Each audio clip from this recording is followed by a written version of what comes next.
probably the biggest line you're going to see here is either over 4K television or about the Internet of Things.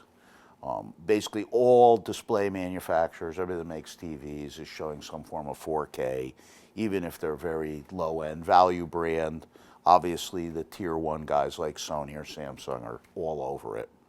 You're also seeing the Internet of Things, like 900 companies here out of the over 3,500 that are here are saying they have a device that's an Internet of Things kind of device.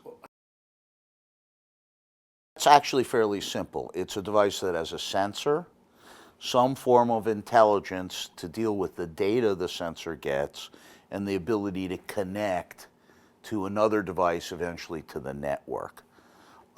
These can be very smart devices like a smartphone, which really has a lot of processing power and memory, but they don't have to be. They could just be a device that has a little bit of memory and a Bluetooth connection that can squirt off what data it gets when it is connected. So technically, anything can be made into an Internet of Things device. Certainly the data is valuable to the right companies, but in a lot of cases, they talk about it, but they don't necessarily know what they're going to do with it.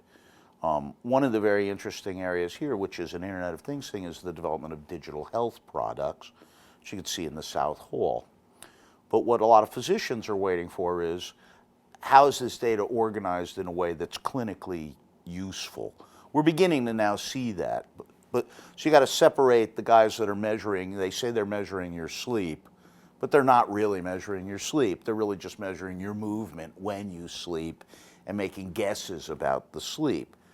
Now, I'm not saying that isn't useful, but if you're a doctor, that's not clinically actionable.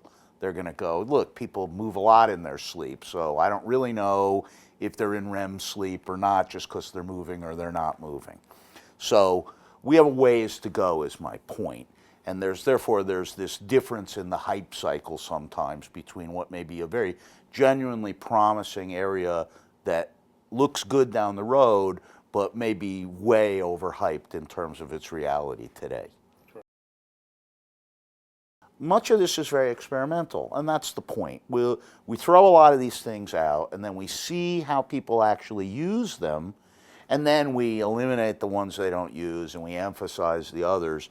That's the name of the game, a lot of iteration, right? In the hunt for refining it down. It's a way of doing it. It's what the industry is, because it's an industry of was-is pricing and replacement and rapid upgrade.